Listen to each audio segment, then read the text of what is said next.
Gloucester, written and illustrated by Beatrix Potter. I hope you enjoy the story.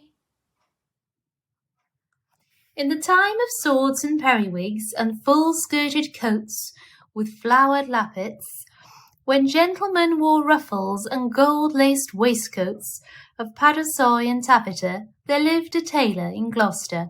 He sat in the window of a little shop in Westgate Street, cross-legged on a table from morning till dark. All day long, while the light lasted, he sewed and snippeted, piercing out his satin and pompadour and lutestring. Stuffs had strange names and were very expensive in the days of the Tailor of Gloucester. But although he sewed fine silk for his neighbours, he himself was very, very poor, a little old man in spectacles, with a pinched face, old crooked fingers, and a suit of threadbare clothes. He cut his coats without waste, according to his embroidered cloth. They were very small ends and snippets that lay about upon the table. 2 narrow breadths for naught, except waistcoats for mice, said the tailor. One bitter cold day, near Christmas time, the tailor began to make a coat of cherry-coloured, corded silk, embroidered with pansies and roses, and a cream-coloured satin waistcoat trimmed with gauze and green worsted chenille for the Mayor of Gloucester. The tailor worked, and he talked to himself. He measured the silk and turned it round and trimmed it into shape with his shears. The table was all littered with cherry-coloured snippets. No breadth at all, and cut on the cross it is no breadth at all. Tippets for mice and ribbons for mobs for mice, said the Tailor of Gloucester. When the snowflakes came down against the small leaded window panes and shut out the light, the tailor had done his day's work. All the silk and satin lay cut out upon the table. There were 12 pieces for the coat and 4 pieces for the waistcoat, and there were pocket flaps and cuffs and buttons all in order. For the lining of the coat there was fine yellow taffeta, and for the buttonholes of the waistcoat there was cherry-coloured twist. And everything was ready to sew together in the morning, all measured and sufficient, except that there was wanting just one single skein of cherry-coloured twisted silk. The tailor came out of his shop at dark, for he did not sleep there at nights. He fastened the window and locked the door, and took away the key.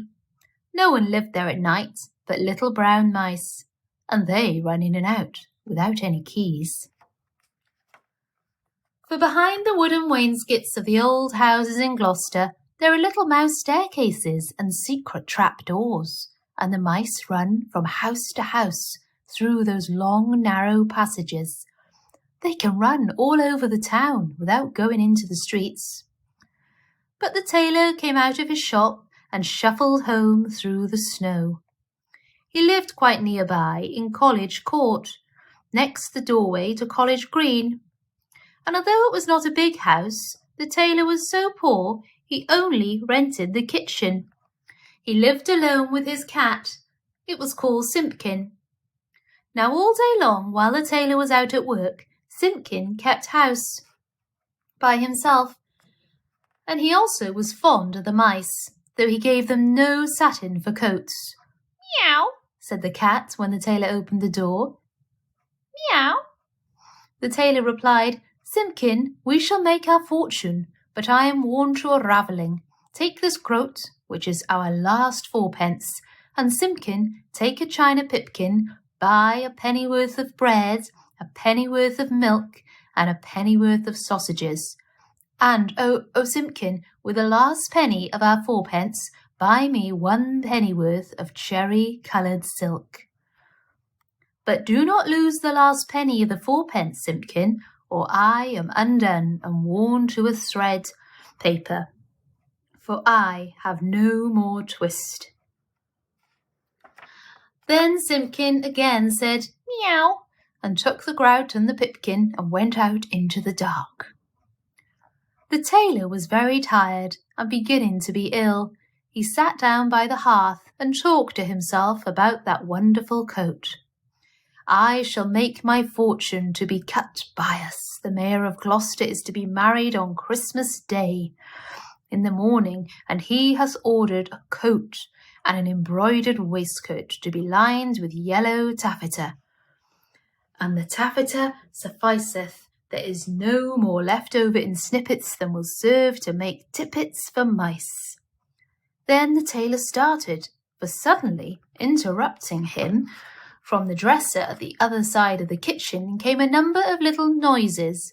Tip, tap, tip, tap, tip, tap, tip. Now what can that be? Said the Tailor of Gloucester, jumping up from his chair. The dresser was covered with crockery and pipkins, willow pattern plates and teacups and mugs. The tailor crossed the kitchen and stood quite still beside the dresser, listening and peering through his spectacles. Again, from under a teacup came those funny little noises. Tip-tap, tip-tap, tip-tap, tip. This is very peculiar, said the Tailor of Gloucester, and he lifted up the teacup, which was upside down. Out stepped a little live lady mouse and made a curtsy to the tailor. Then she hopped away, down off the dresser and under the wainscot. The tailor sat down again by the fire, warming his poor cold hands and mumbling to himself. The waistcoat is cut out from peach-coloured satin, tambour stitch and rosebuds in beautiful floss silk. Was I wise to entrust my last fourpence to Simpkin? 21 buttonholes of cherry-coloured twist. But all at once from the dresser there came other little noises. Tip-tap, tip-tap, tip-tap, tip. This is passing extraordinary, said the Tailor of Gloucester, and turned over another teacup, which was upside down. Out stepped a little gentleman mouse and made a bow to the tailor.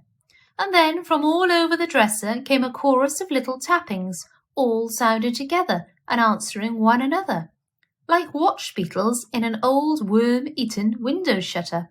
Tip-tap, tip-tap, tip-tap, tip.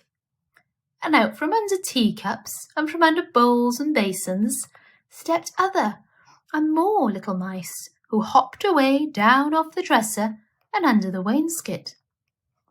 The tailor sat down, close over the fire, lamenting 21 buttonholes of cherry-coloured silk. To be finished by noon of Saturday, and this is Tuesday evening. Was it right to let loose those mice, undoubtedly the property of Simpkin? Alack, I am undone, for I have no more twist. The little mice came out again and listened to the tailor. They took notice of the pattern of that wonderful coat. They whispered to one another about the taffeta lining and about little mouse tippets.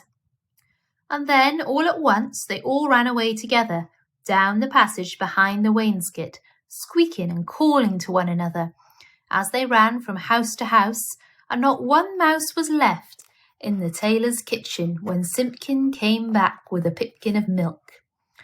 Simpkin opened the door and bounced in with an angry grrr meow, like a cat that is vexed, for he hated the snow, and there was snow in his ears and snow in his collar at the back of his neck. He put down the loaf and the sausages upon the dresser and sniffed. Simpkin, said the tailor, where is my twist? But Simpkin set down the pipkin of milk upon the dresser and looked suspiciously at the teacups. He wanted his supper of little fat mouse. Simpkin, said the tailor, where is my twist? But Simpkin hid a little parcel privately in the teapot and spit and growled at the tailor. And if Simpkin had been able to talk, he would have asked, where is my mouse? Alack, I am undone, said the Tailor of Gloucester, and went sadly to bed. All that night long Simpkin hunted and searched through the kitchen, peeping into cupboards and under the wainscot, and into the teapot where he had hidden that twist. But still he found never a mouse. Whenever the tailor muttered and talked in his sleep, Simpkin said, "Meow, grrr," and made strange, horrid noises, as cats do at night. For the poor old tailor was very ill with a fever, tossing and turning in his four-post bed, and still in his dreams he mumbled, "No more twist, no more twist." All that day he was ill, and the next day, and the next. And what should become of the cherry-coloured coat? In the tailor's shop in Westgate Street, the embroidered silk and satin lay cut out upon the table, 21 buttonholes, and who should come to sew them when the window was barred and the door was fast locked? But that does not hinder the little brown mice. They run in and out without any keys through all the old houses in Gloucester. Out of doors the market folks went trudging through the snow to buy their geese and turkeys, and to bake their Christmas pies, but there should be no Christmas dinner for Simpkin and the poor old tailor of Gloucester. The tailor lay ill for 3 days and nights, and then it was Christmas Eve, and very late at night. The moon climbed up over the roofs and chimneys and looked down over the gateway into College Court. There were no lights in the windows, nor any sound in the houses. All the city of Gloucester was fast asleep under the snow. And still Simpkin wanted his mice, and he mewed as he stood beside the four-post bed. But it is in the old story that all the beasts can talk, in the night between Christmas Eve and Christmas Day in the morning, though there are very few folk that can hear them or know what it is that they say. When the cathedral clock struck 12, there was an answer, like an echo of the chimes, and Simpkin heard it and came out of the tailor's door and wandered about in the snow. From all the roofs and gables and old wooden houses in Gloucester came 1,000 merry voices singing the old Christmas rhymes, all the old songs that ever I heard of, and some that I don't know, like Whittington's bells. First and loudest the cocks cried out, "Dame, get up and bake your pies." "Oh, dilly, dilly, dilly," sighed Simpkin, and now in a garret there were lights and sounds of dancing, and cats came from over the way. "Hey, diddle, diddle, a cat and the fiddle, all the cats in Gloucester." "Except me," said Simpkin.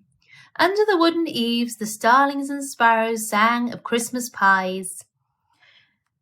The jackdaws woke up in the cathedral tower, and although it was the middle of the night, the throstles and robins sang. The air was quite full of little twittering tunes. But it was all rather provoking to poor hungry Simpkin. Particularly he was vexed with some little shrill voices from behind a wooden lattice. I think that they were bats, because they always have very small voices, especially in a black frost, when they talk in their sleep, like the Tailor of Gloucester. They said something mysterious that sounded like, "Buzz, quoth the blue fly, hum, quoth the bee, buzz and hum they cry, and so do we." And Simpkin went away shaking his ears as if he had a bee in his bonnet. From the tailor's shop in Westgate came a glow of light, and when Simpkin crept up to peep in at the window, it was full of candles. There was a snippeting of scissors and snappeting of thread, and little mouse voices sang loudly and gaily. 24 tailors went to catch a snail. The best man amongst them does not touch her tail. She put out her horns like a little cloy cow. Run, sailors, run, or she'll have you all now. Then without a pause the little mouse voices went on again. Sieve my lady's oatmeal, grind my lady's flour, put it in a chestnut, let it stand an hour. Meow, meow, interrupted Simpkin, and he scratched at the door. But the key was under the tailor's pillow. He could not get in. The little mice only laughed and tried another tune. 3 little mice sat down to spin. Pussy passed by and she peeped in. What are you at, my fine little men? Making coats for gentlemen. Shall I come in and cut off your threads? Oh no, Miss Pussy, you'd bite off our heads. Meow, meow, cried Simpkin. Hey, diddle dinkety, answered the little mice. Hey, diddle dinkety, poppety pet. The merchants of London, they wear scarlet, silk in the collar and gold in the hem. So merrily march the merchant men. They clicked their thimbles to mark the time, but none of the songs pleased Simpkin. He sniffed and mewed at the door of the shop. And then I bought a pipkin and a popkin, a slipkin and a slopkin, all for 1 farthing. And upon the kitchen dresser, added the rude little mice. Meow, scratch, scratch, scuffled Simpkin on the window-sill, while the little mice inside sprang to their feet and all began to shout at once in little twittering voices, No more twist, no more twist. And they barred up the window shutters and shut out Simpkin. But still through the nicks in the shutters he could hear the click of thimbles and little mouse voices singing, No more twist, no more twist.